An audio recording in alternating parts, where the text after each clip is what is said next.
Então imagina que você cresce ouvindo histórias de milagres, histórias de promessas feitas por Deus ao seu povo. Histórias de que vocês eram o povo do convênio. E então a sua realidade é basicamente a escravidão. Trabalho forçado, medo, filhos sendo ameaçados e basicamente silêncio, digamos assim, dos céus. Em algum momento alguém deve ter se perguntado: será que Deus se esqueceu da gente?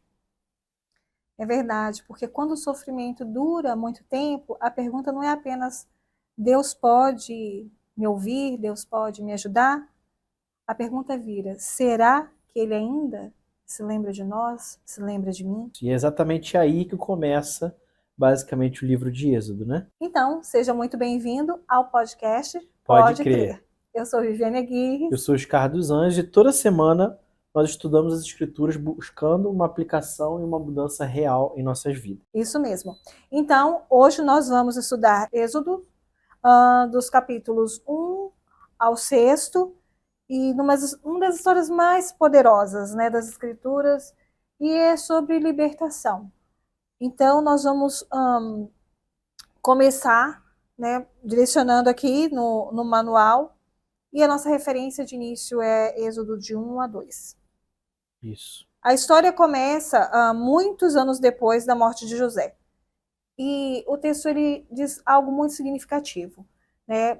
Só recapitulando um pouquinho, a gente viu, né, a respeito do reencontro de José com o seu pai, com seus irmãos. José proveu a sua família, né, uma terra para que eles pudessem habitar, mas nós chegamos no momento em que Jacó, que também é chamado de Israel, ele morre.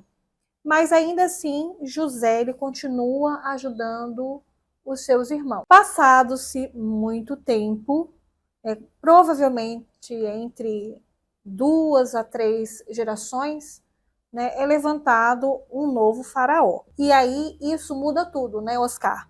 Porque José havia salvo o Egito da fome e todos os povos ao redor do Egito. Porém, aquele rei que foi levantado, ele não conhecia José, não sabia do histórico de José. E agora era muito mais uma memória política do que realmente espiritual, né? Com todos os princípios que nós aprendemos. E aí o novo faraó olha para os israelitas e o que ele enxerga ali? Perigo. Esse povo se multiplicou demais, esse povo está grande demais, então ele enxerga um risco para o povo egípcio. Isso. E aqui que entra um contexto histórico interessante, né? O Egito ele era uma superpotência antiga, Uhum. um império extremamente organizado e uma das bases da economia era o trabalho basicamente forçado. Então, quando um grupo estrangeiro cresce dentro do país, o governante pensa: se houver guerra, eles podem se unir aos nossos inimigos. E a solução dele, basicamente, é brutal, né, Viane? Que é o que a gente vai ver. Então, qual a solução dele? Escravizar o povo. Isso. E de uma forma muito cruel, né? Porque não tinha misericórdia nenhuma. Uhum. E muitas coisas aconteceram. Eles foram colocados no trabalho pesado, construindo cidades, construindo estátuas. E o faraó, ele faz algo ainda mais cruel. Então, basicamente, ele ordena que os meninos hebreus recém-nascidos sejam mortos. E é aqui que o manual ele faz uma pergunta muito importante, né? Ele diz: o que impressiona você nas mulheres descritas nesse capítulo? E a gente vai ver um pouquinho sobre essas duas parteiras, né? Na verdade, elas eram do povo hebreu, e o faraó dá uma ordem para elas, e a gente vai ver basicamente como que elas se posicionam aqui. Tá? Isso está lá em Êxodo 1, 17. Na verdade, vamos começar no 15. Fala assim, ó. E o rei do Egito falou às parteiras das hebreias, das quais o nome de uma era Sifrá e o nome da outra Puá. E disse: quando ajudardes as hebreias a dar à luz e as virdes sobre os assentos, se for filho, matai-o. Mas se for filha, então viva. As parteiras, porém, temeram a Deus e não fizeram como o rei do Egito lhes dissera. Antes conservavam os meninos com vida. E é tão interessante esse posicionamento dessas parteiras, porque nós podemos trazer para nós hoje também, né? Elas temiam mais a Deus do que a Faraó. E olha o que o Faraó estava fazendo com todo aquele povo, o poder que o Faraó tinha. Então, quando nós trazemos para a nossa vivência hoje, nós precisamos também colocar Deus em primeiro lugar, independente de qualquer coisa, porque a gente precisa confiar nele. E o Senhor, a gente vê aqui no contexto histórico, que o Senhor deu um livramento para as parteiras, porque ele deu uma percepção do que elas deveriam responder para o faraó, e elas foram bem astutas na resposta, quando o faraó viu que ele não estava sendo obedecido. Então, o Senhor, quando nós nos alinhamos com o Senhor e nós fazemos aquilo que precisa ser feito, e na maioria das vezes não é o que nós queremos fazer, o Senhor ele vai prover os meios, assim como proveu para elas. Então, elas literalmente, elas colocaram o compromisso delas com o Senhor em primeiro lugar, arriscando a própria vida. Sim, com certeza. E aqui é interessante que elas passam para a gente um princípio espiritual muito profundo, né? Onde a gente percebe que as obras de Deus, muitas vezes, elas avançam por meio de pessoas que ninguém esperava, como foi o caso dessas parteiras. E em momentos que basicamente pareciam impossíveis, né? Porque, por exemplo, como você falou, o faraó poderia ter punido elas até com a vida, né? Sim. Porque aquilo ali era talvez um controle de natalidade, no sentido de não permitir que os hebreus continuassem crescendo. E era um problema que o faraó já tinha visto. Mas o Senhor, ele talvez tenha dado um pouco de sabedoria para aquelas mulheres, porque a gente vê aqui, também no versículo 19, que as mulheres elas respondem o faraó dizendo que elas não eram como as egípcias, né? Que elas eram mais vigorosas na hora de dar à luz. Ou seja, então, quando elas chegavam lá, as mulheres já tinham tido os filhos. Exatamente. Então, elas não tinham nem o que fazer. Não, já ganhou o menino, então... Exatamente. E aí, no 20 diz, Deus fez bem às parteiras, e o povo aumentou e se fortaleceu muito. Olha só. Então, elas puderam ser duas pessoas que puderam fazer parte da história, fortalecendo o povo, como a gente vê aqui. E além dessas duas parteiras, que eram parceiras, né? A gente vê agora uma outra mulher também, que foi a mãe de Moisés, que foi muito sábia também nas atitudes dela, né? E aí a gente vai ver lá em Êxodo 2, de 2 a 3. E a mulher concebeu e deu à luz a um filho, e vendo que ele era formoso, escondeu-o 3 meses. Não podendo, porém, mais escondê-lo, tomou um cesto de juncos e o betumou com betume e breu, e pondo nele o menino, o pôs nos juncos à borda do rio. Sim. Então, você pensa, ela escondeu o filho por 3 meses, para que o filho não fosse jogado dentro do rio, porque essa foi a segunda ordem. Vocês não estão conseguindo matar na hora do nascimento, então a partir de agora, então qualquer um que nascer, vocês vão jogar dentro do rio. E 3 meses escondendo uma criança, você pensa, recém-nascido tem cólica, recém-nascido chora. É uma situação meio complexa, mas ainda assim ela se manteve firme. Quando ela viu, como diz as escrituras, que não tinha mais o que fazer, ela proveu um meio, mas porque ela já tinha um plano em mente. E ainda mandou que a filha fosse junto, observando ali, né, aonde o cesto ia parar e o que poderia ser feito. Mas, obviamente, ela sabia que a filha do faraó se banhava, né, naquela região. Sim. Então, o Senhor deu a inspiração para que ela pudesse fazer aquilo. E aí, então nós temos a mãe de Moisés, Joquebede, que ela usou de sabedoria e coragem.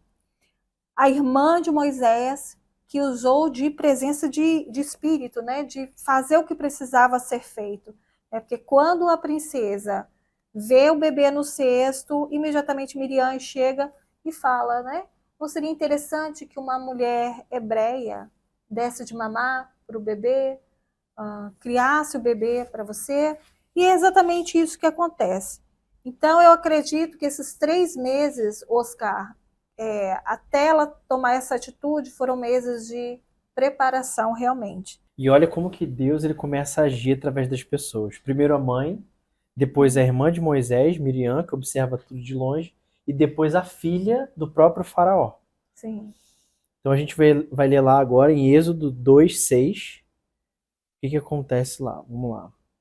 E abrindo, viu o menino, e eis que o menino chorava, e moveu-se de compaixão dele, e disse: dos meninos dos hebreus é este. Então a gente percebe aqui que, ironicamente, o bebê que deveria morrer no Nilo, ele acaba sendo salvo no próprio rio e criado na casa do faraó. Então isso é basicamente, a gente percebe que as obras de Deus, elas são incríveis. Sim, o Senhor ele sempre vai prover o meio para que as coisas aconteçam no tempo dele e na maneira dele também.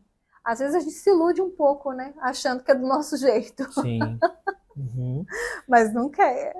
A gente viu isso até na história de José, né? Sim. Quando tudo estava desenrolando ali na história da vida dele. Uhum. Não era como ele gostaria que fosse, mas depois a gente percebe que quando Deus ele está conduzindo a história, por mais que os caminhos não sejam como a gente espera, eles sempre serão os melhores caminhos, né? Sim. E a gente percebe que Deus aqui, ele também estava conduzindo essa história, no caso de Moisés. Mas ele estava usando decisões humanas que eram corajosas. Então a gente percebe a parteira, a mãe de Moisés, a irmã de Moisés, a princesa.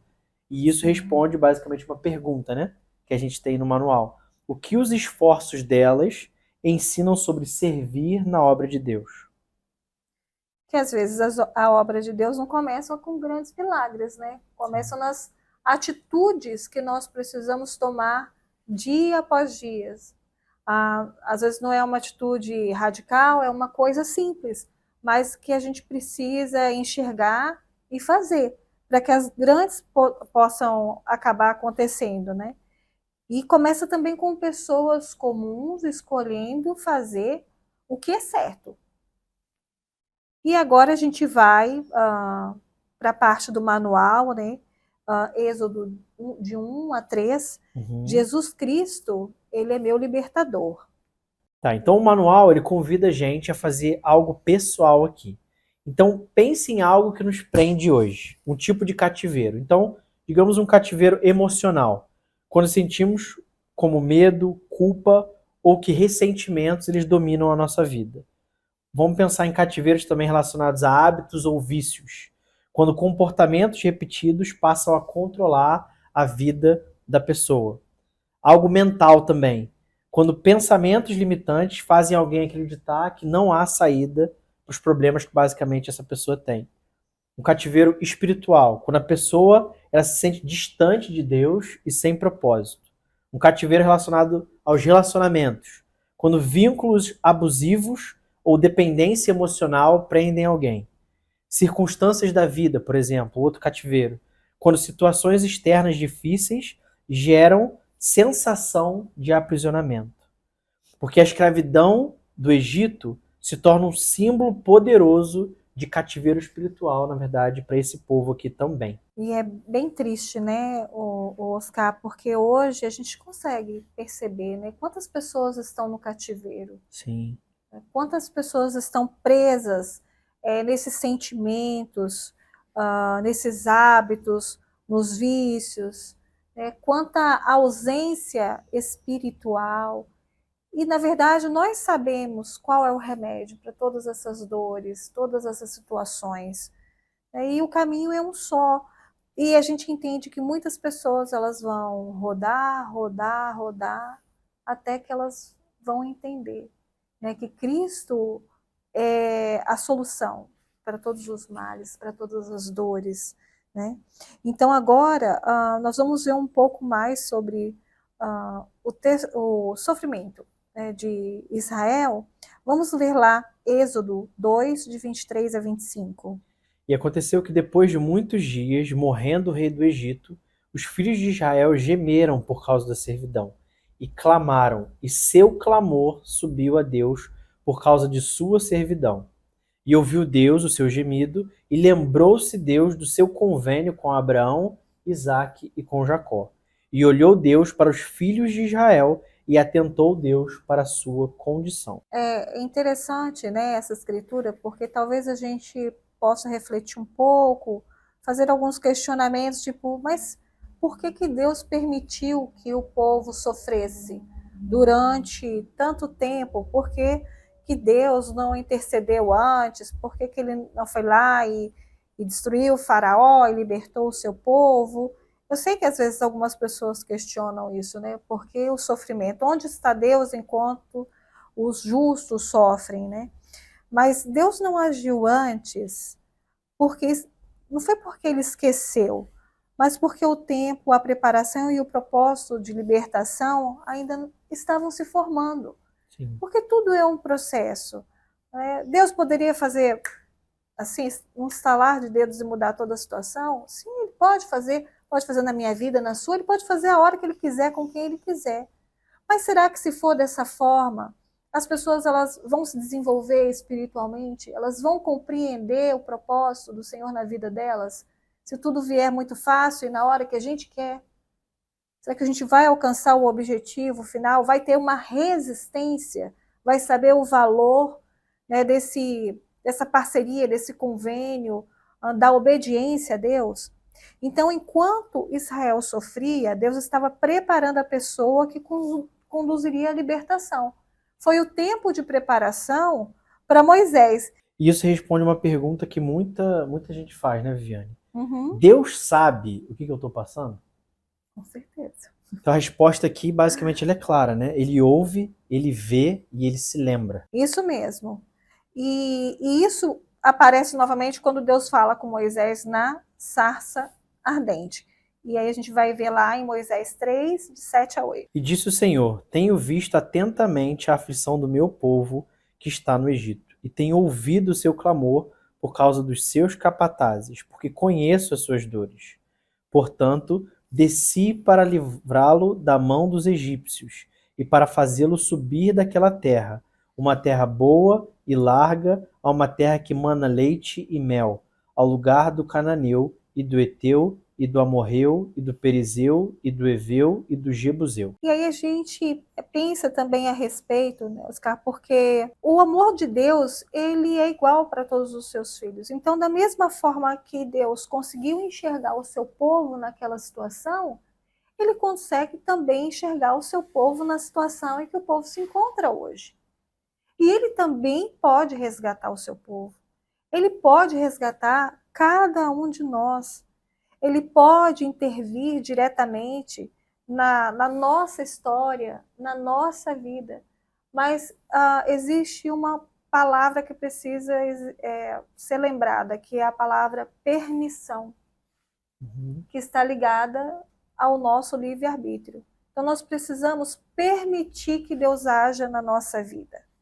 Porque o Senhor realmente só agiu com o povo quando o povo permitiu. E o manual também convida a gente a observar algo que é fascinante.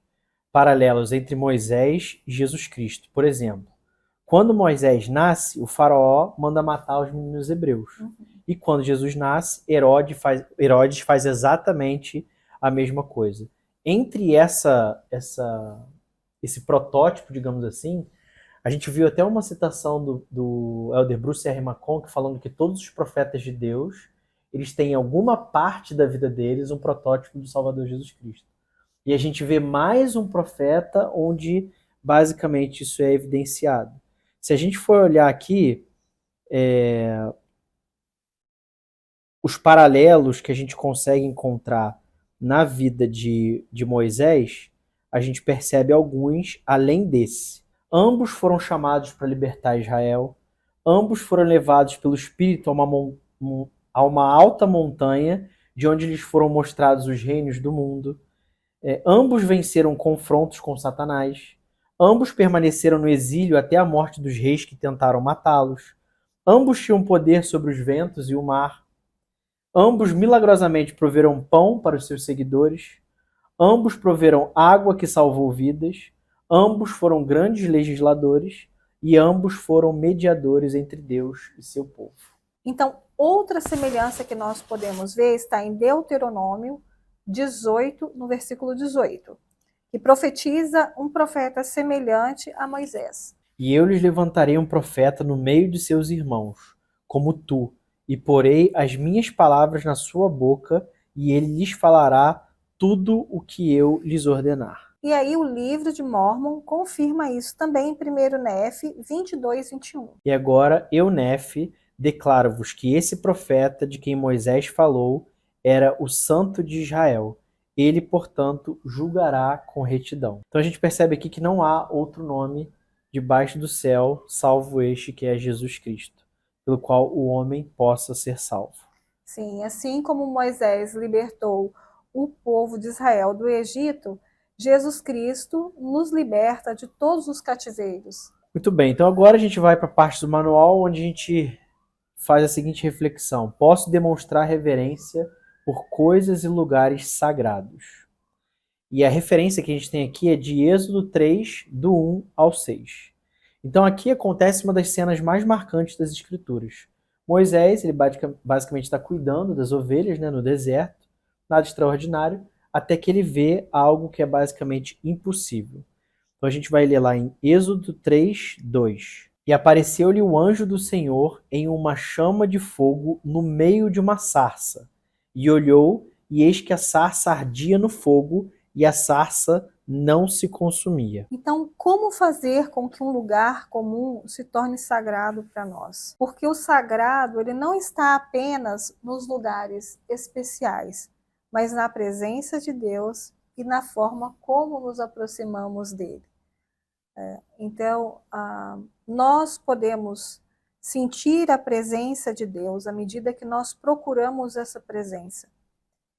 E um dos locais sagrados que nós temos é o templo, onde nós podemos sentir realmente, onde nós vamos muitas vezes procurar respostas, mas tem um lugar também que eu considero extremamente sagrado, que é a minha casa, o meu lar. E eu penso que a nossa casa, o nosso lar, ele precisa ser uma extensão do templo.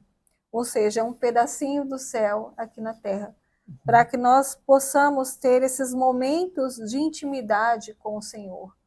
Para Moisés, foi no deserto, num lugar tão improvável, né? Pode acontecer conosco também? Pode, porque o Senhor ele se manifesta onde ele quiser. Mas eu acredito que, para mim, um lugar sagrado é o meu lar, onde o Senhor, de fato, eu consigo ter uma conexão espiritual muito forte com ele. E a gente percebe aqui também que Moisés ele mostra reverência também pelo local onde ele está, né? E eu achei muito interessante porque ele estava num lugar de terra, mas ali era um local santo, né? Sim. Se a gente for ler as escrituras aqui, no 4, ele faz assim, ó: e vendo o Senhor que se virava para ver, bradou Deus a ele do meio da sarça e disse: Moisés, Moisés. E ele disse: eis-me aqui. E disses: não te chegues para cá. Tira os teus sapatos de teus pés, porque o lugar em que tu estás é terra santa. E eu fiquei pensando, ali era uma terra santa, né? E ao tirar os sapatos dos pés, tem uma citação do elder Ronald A. Rasband, que ele fala assim na mensagem chamada Recomendados ao Senhor. Ele diz assim, ó: tirar nossos sapatos na porta do templo significa abandonar desejos ou prazeres mundanos que nos distraem de nosso crescimento espiritual. Significa deixar de lado as coisas que desviam nossa mortalidade preciosa, superar comportamentos agressivos e buscar tempo para nos santificar. Então, a gente percebe que aqui o Senhor pede para que ele tire os sapatos em forma de reverência, mas até a forma como a gente tira os nossos sapatos quando a gente vai ao templo e a gente coloca outros tipos de sapatos, né? A sapatilha branca, aquilo ali demonstra o nosso respeito de sair das coisas do mundo, deixar todas as coisas do mundo para trás e nos tornarmos mais espirituais, né? Você sabe que você falando isso agora, né, a gente vai processando aqui os pensamentos. Isso também deveria acontecer na nossa casa, né? Sim. Hoje, às vezes você liga, tipo, eu vou tirar o meu sapato para entrar em casa, porque o meu sapato está sujo, que eu cheguei da rua está sujo, e não deveria andar dentro de casa com o sapato Sim. sujo. Mas você vê que por trás disso pode ter um significado muito maior, Muito mais né? profundo. Muito mais profundo. Sim. Ou seja, se eu considero o meu lar um pedacinho do céu, um local sagrado, onde eu estou em comunhão com o Senhor, então também faz sentido. Para algumas pessoas talvez não, mas pensando por essa linha de raciocínio, eu também use esse simbolismo de retirar os sapatos, porque eu estou pisando num solo sagrado. Sim. Eu acho que eu vou ir por essa linha agora e vou tentar fazer com que o povo da casa, né, Deixa não. assemelhe isso também. Mas o manual nos pergunta assim: que conexões você vê entre essa experiência e reverência pelas coisas sagradas de hoje? É bem por esse lado, né, que nós acabamos de falar. A gente talvez não vai encontrar uma sarça ardente, mas nós temos os nossos lugares, nós temos os nossos momentos sagrados. Cada detalhe é importante. Né? Cada detalhe é muito válido para o Senhor, desde que isso seja realmente do fundo do nosso coração. Sim. Né? E é o que a Viviane até falou, né? O templo, o sacramento também é um momento sagrado que a gente tem. As escrituras, um momento para a gente poder ter ali, não só obter conhecimento, mas ter um momento de introspecção, de pensamento, de reflexão. E até os momentos que a gente tem uma revelação pessoal também, né? Sim. E, assim, a reverência, ela protege essas experiências, porque são experiências sagradas. E ela mantém o nosso coração sensível ao Espírito, porque nós estamos ali focados, concentrados em um propósito. Bom, agora nós vamos para o manual novamente, a parte que Deus dá poder às pessoas que Ele chama para fazer a sua obra. Êxodo 3 e 4.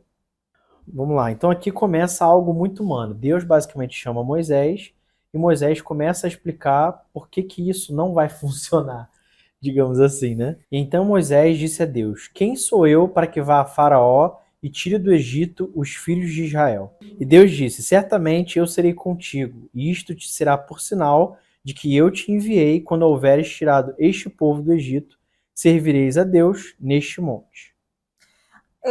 O que eu penso, Oscar? Se nós formos estar preparados para fazer todas as coisas, a probabilidade da gente fazer é muito menor. Principalmente quando nós falamos de coisas espirituais. Porque no caminho, no processo, o Senhor ele vai nos capacitando, Ele vai nos orientando e vai nos ajudando a fazer aquilo que Ele espera que nós façamos, porque nós seremos ali apenas instrumentos. Enquanto instrumentos, nós aprendemos também. E aí agora nós vamos para Êxodo 4:10. Então disse Moisés ao Senhor: ah, Senhor, eu não sou homem que bem fala, nem de ontem, nem de anteontem, nem ainda desde que falaste ao teu servo, porque sou pesado de boca e pesado de língua. Olha só, quando você deu o seu primeiro discurso? Nossa. Até hoje eu sinto que eu sou pesado de boca, pesado de língua. Eu penso que às vezes algumas pessoas devem olhar para outras falando eloquentemente lá no púlpito, discursando, orando. Eu sei que alguém deve pensar, eu nunca vou conseguir fazer isso, é tão difícil. Quando, na verdade, aqui nós acabamos de falar, o Senhor, Ele vai provendo o meio, Ele vai desatando a nossa língua, Ele vai nos dando entendimento, Ele vai nos dando coragem, porque tudo tem um propósito. Né? Então é para Ele e por Ele. E vai chegar num ponto que, de fato, a gente vai conseguir, sim, fazer aquilo que precisa ser feito, assim como aconteceu com Moisés. E é interessante que ele fala exatamente isso para ele no versículo 11. Fala assim, ó: quem fez a boca do homem? Olha só. Né? Ou quem fez o mudo, ou o surdo, ou o que vê, ou o cego? Não sou eu, o Senhor? Então, se o Senhor, Ele nos criou, Ele sabe da nossa capacidade, Ele sabe das nossas limitações.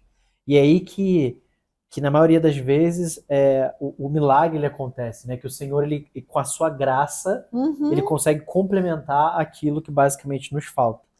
Então a mensagem aqui, ela é clara. Deus não chama apenas aqueles que são capazes, ele capacita aqueles que são chamados. Foi isso que ele fez por Moisés. E coragem, né, Oscar? Sim. A gente tem coragem, gente, para fazer tanta coisa, às vezes tanta bobagem, mas se a gente inverter essa coragem para fazer o que é certo, para fazer as coisas do Senhor, olha quantas coisas a gente pode conquistar. Sim, né? Com certeza. E aí agora a gente volta mais uma vez para o manual e vamos falar sobre os propósitos do Senhor serão cumpridos em seu próprio tempo. Né? Que nós já falamos um pouco, demos um spoiler sobre isso também. Então, Êxodo 5 e 6. Moisés, então, finalmente se enche de coragem e obedece. Ele vai até o faraó e pede que o povo seja libertado. E aí o que acontece? A situação melhora? Não, a situação piora e piora muito. Sim. Poxa vida, que maldade, né? Êxodo 5:9. Eu imagino o que não deve ter passado pela cabeça do povo, tipo, para que Moisés foi abrir a boca, né? Mas vamos lá, Oscar. Agrave-se o serviço sobre estes homens para que se ocupem nele e não confiem em palavras de mentira. E aí os escravos, eles já estavam produzindo muito, né? Uma coisa absurda. O que o faraó fez? Tirou a palha que eles usavam na construção dos tijolos e falou, a partir de agora, até a palha eles vão ter que conseguir e vão ter que continuar produzindo a mesma coisa. Eles não podem diminuir a produção, ou seja, aumentou o trabalho e manteve a meta que eles tinham, né? Vamos ler lá em Êxodo 5:22? Então voltou-se Moisés ao Senhor e disse, Senhor, por que fizeste mal a este povo? Por que me enviaste? Pois é, e aí Deus respondeu ele com uma promessa, né? Que está em Êxodo 6:6. Portanto, dize aos filhos de Israel, eu sou o Senhor, e vos tirarei de debaixo das cargas dos egípcios, e vos livrarei de sua servidão, e vos resgatarei com o braço estendido e com grandes juízos. Então o Senhor não tinha esquecido deles, ele estava preparando uma libertação maior do que eles jamais poderiam imaginar.